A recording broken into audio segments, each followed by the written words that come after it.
prepared to confront your deepest fears, welcome to our world. Welcome to the Horrorscape Chronicles.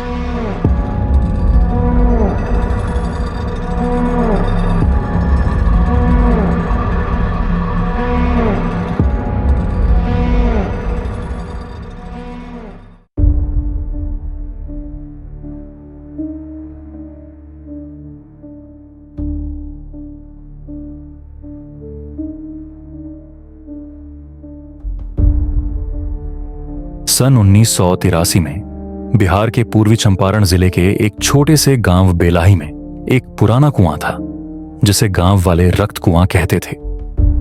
वह कुआं कभी किसी जमाने में गांव के राजा के महल का हिस्सा था। लोग कहते थे वहां पानी नहीं, इतिहास बहता है। गांव में एक बुजुर्ग महिला बुढ़िया चाची अक्सर बच्चों को उस कुएं के पास जाने से रोकती थीं। वह हमेशा कहती थीं कि वो प्यास नहीं बुझाता, आत्माएं बुलाता है। लेकिन फिर भी हर साल किसी न किसी की लाश उस कुएं से निकलती। गांव के स्कूल में नई तैनात हुई शिक्षिका श्वेता पटना से आई थी। वह इस सबको अंधविश्वास मानती थी, पढ़ी लिखी थी, विज्ञान में विश्वास करती थी। एक दिन उसने उस कुएं की फोटो खींची इंस्टाग्राम पर पोस्ट करने के लिए। रात को जब वह अपने कमरे में थी, उसने देखा कि उसकी फोटो गैलरी में एक अजीब सी धुंधली आकृति दिख रही थी। एक औरत लंबे बाल और लाल साड़ी में पानी से बाहर आती हुई। उसने मोबाइल फॉर्मेट किया, कैमरा बंद किया, लेकिन अब उसके घर में पानी की आवाजें आने लगी। बिना नल खुले बाथरूम में पानी टपकता, बाल्टी में हलचल होती और हर सुबह उसकी किताबें गीली मिलती। एक रात जब श्वेता नींद में थी, उसके बिस्तर पर पानी फैलने लगा। उसने आंखें खोली, कमरे में कोई नहीं था, पर दरवाजे की चौखट पर पानी टपक रहा था लगातार। वह गांव के मंदिर गई। पुजारी ने उसे कहा कि उसने जिसे छेड़ा है वो अब पीछा नहीं छोड़ेगा।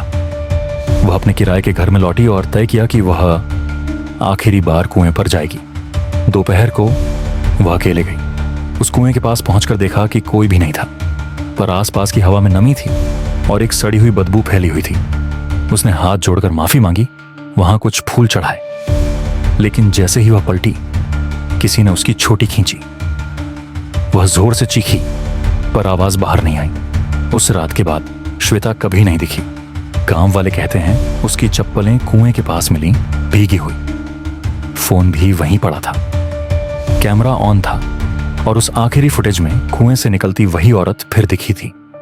आज भी गांव का वह कुआं बंद है, लोहे की चादरों से ढका हुआ। लेकिन जब तेज बारिश होती है तो आसपास के घरों में अजीब सी गंध और पानी की आवाजें सुनाई देती हैं। गांव के बच्चे आज भी रक्त कुएं की कहानी सुनते सुनते बड़े होते हैं और उन्हें चेतावनी दी जाती है। कुएं में जो डूबे वह केवल मरे नहीं, किसी और में बदल गए।